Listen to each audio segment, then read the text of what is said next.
안녕하세요. 뉴스반장입니다.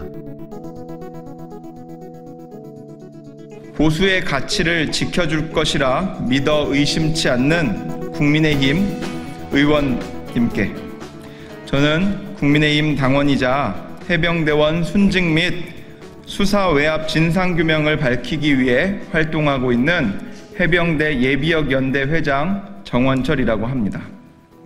의원님께서 해병대원 특검법이 통과될 수 있도록 양심의 한 표 행사해 주시길 간곡히 부탁드립니다.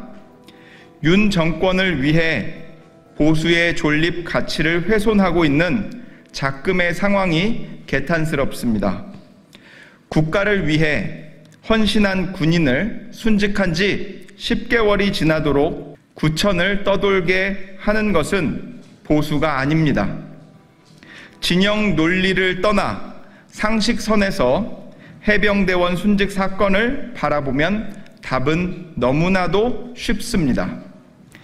대통령이 정무 감각이 부족하고 엇나가면 당이 대통령을 이끌고 쓴소리도 아끼지 않았어야 하는데 집권 2년이 지나도록 그런 모습 없이 용산을 향한 충성 맹세뿐이었습니다. 국민의힘이 계속해서 이런 모습을 보인다면 윤 정권 쇠락과 당의 명운이 함께할 수밖에 없습니다. 21살 청춘이 해병대에 입대하여 목숨을 바쳤습니다. 그 책임자를 처벌해야 마땅했습니다. 대통령실이 왜 이런 일까지 개입하여 온 나라를 시끄럽게 만들었는지 저는 이해가 되지 않습니다. 해병대원 특검을 바라는 많은 국민들과 보수 지지자들이 계십니다. 양심에 따라 보수의 가치에 따라 해병대원 특검 재표결 시 찬성표를 행사해 주시기를 부탁드립니다. 보수의 가치를 지켜내는 것이 국민의힘이 다시금 국민에게 사랑받는 첩경입니다. 윤 대통령 임기 3년은 지나갑니다. 그러나 보수의 가치는 불변해야 합니다. 특검을 거부하는 자가 범인이라는 말은 사실이었습니다. 최상병 수사외압 의혹 사건 수사가 거침없이 진실을 향해 무섭게 질주하고 있는데요. 핵심 쟁점인 VIP 경로서를 뒷받침할 유력한 증거를 공수처가 확보한 것으로 파악됐습니다. 그건 바로 김기현 해병대 사령관의 휴대전화에서 VIP 경로, 즉 윤석열 대통령 경로를 언급한 녹음 파일을 복원한 건데요. 이로써 실체 없는 소문처럼 떠돌던 VIP 경로가 사실로 확인된 겁니다. 나도 VIP 경로를 들었다는 추가 진술을 확보한 데 이어 물증까지 나오면서 VIP 경로설이 사실일 가능성에 점점 무게가 실리고 있는데요.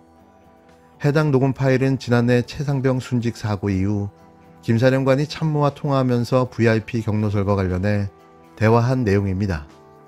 정황상 초기화의 증거를 인멸한 상태에서 제출한 휴대폰을 포렌식을 통해서 복원한 것으로 보여지는데요. 김 사령관은 아차 싶었을 겁니다. 공수처는 이 녹음 파일을 근거로 최근 해당 참모를 불러 조사했고 김 사령관으로부터 VIP 경로설을 자신도 들었다는 진술을 확보했는데요. 작년 8월 1일 아침 8시쯤 김 사령관이 주재한 회의에서 들었다는 겁니다. 예정되어 있던 해병대 수사단 수사 결과 발표가 취소된 7월 31일, 바로 그 다음 날인데요. 지금까지는 VIP 경로서를 들었다는 건 박정훈 전 해병대 수사단장 혼자라 그런 말 한 적 없다는 김 사령관과 진실 공방을 벌여왔습니다. 하지만 나도 들었다는 추가 진술과 물증이 한꺼번에 나온 건데요.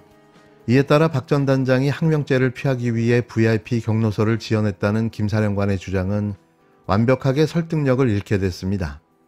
작년 8월 1일 회의에서 김 사령관과 박 대령 외에도 적어도 참모 3명 이상이 더 참석한 것으로 확인됐는데요. 이는 추가 진술이 더 나올 수 있는 겁니다.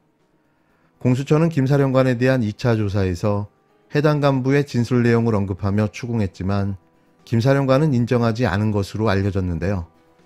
박정훈 대령과 대질도 거부했습니다. 김 사령관 변호인에게 사령관이 VIP 경로서를 정말 얘기한 적이 없는지를 물었지만 끝까지 답하지 않았는데요. 언제까지 이렇게 모르쇠로 일관하며 문개기하고 있을 수 있을까요? 이 사건의 실체는 이미 다 드러났습니다. 그렇다면 VIP 경로서를 들었다는 박정훈 대령의 진술은 다른 해병대 간부의 추가 증언에다 물증까지 뒷받침되는 상황인데요. 김기현 사령관이 정말 VIP 경로서를 말했다면 김 사령관은 이 얘기를 누구한테 들었던 걸까요? 지금부터 한번 추론해 보도록 하겠습니다. VIP 경로서를 김기현 사령관에게 전달한 것으로 의심되는 인물은 2명으로 압축되는데요. 한 명은 이종섭 당시 국방부 장관, 또 한 명은 임기훈 당시 대통령실 국방비서관입니다. 먼저 이종섭 전 국방부 장관은 지난해 7월 31일 오전 11시 57분 참모 휴대폰으로 김 사령관에게 전화해 언론 브리핑을 취소하라고 지시하는데요. 그런데 이 장관은 그 직전에 가입자명이 대통령실로 된 유선전화로 걸려온 한 통의 전화를 받습니다. 아직까지 누가 전화했는지는 확인되지 않고 있는데요. 그리고 김 사령관은 오후 5시쯤 임기훈 당시 대통령실 국방비서관과 3분여간 통화했습니다. 30분 뒤 김 사령관으로부터 VIP 경로서를 들었다는 게 박정훈 대령의 주장인데요. 하지만 임 비서관은 국회에 나와 김 사령관과 아예 통화한 적이 없다고 잡아댔습니다. 임기훈 전 비서관은 그날 오전에는 윤석열 대통령이 주재한 회의에 참석했는데요. 조태용 당시 국가안보실장과 김태호 안보실 1차장, 임기훈 비서관 등이 참석한 것으로 확인됐습니다. 임 비서관은 회의날 아침 해병대 수사단이 작성한 3쪽짜리 언론 브리핑 자료를 받은 뒤 조태용 안보실장에게 전달했는데요. 대통령실은 이 회의에서 최상병 사건 관련 보고는 없었다고 주장하고 있지만 이제는 이도 쉽게 받아들여지지 않을 듯합니다. 향후 공수처 수사는 경로설이 어떻게 전파됐는지, 실제로 경로가 있었는지 확인하는 데 주력할 것으로 보여지는데요. 이종섭 전 장관 측은 VIP 경로 발언을 김 사령관에게 전달한 적이 없고 애초에 대통령 경로를 느낀 적이 없다고 답했는데요. 이는 거꾸로 다시 되짚어보면 이종섭 전 장관이 윤 대통령과 통화했다는 사실을 인정한 꼴인 겁니다.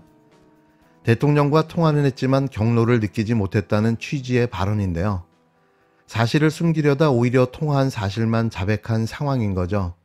임기훈 전 비서관은 VIP 경로서를 전했는지, 왜 통화한 적 없다고 답했는지 언론들의 묻는 질문에 답하지 않았는데요. 이 사건의 범인을 향해 질주하기 시작한 공수처 수사, 범인 턱밑까지 칼끝을 겨눈 모양새인데요.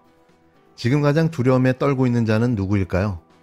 그 자는 오늘도 이 두려움을 잊기 위해 어디선가 술잔을 기울이고 있지 않을까 싶습니다.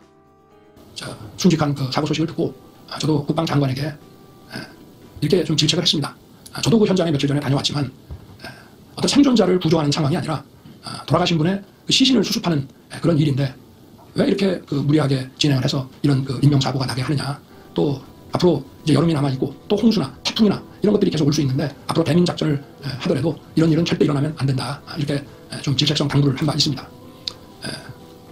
지금 경찰과 공수처에서 수사를 진행하고 있고 또 그것이 나중에 검찰로 송치돼서 또 2차 보완 수사를 거쳐서 또 아마 기소될 사람들은 재판으로 넘어갈 것입니다.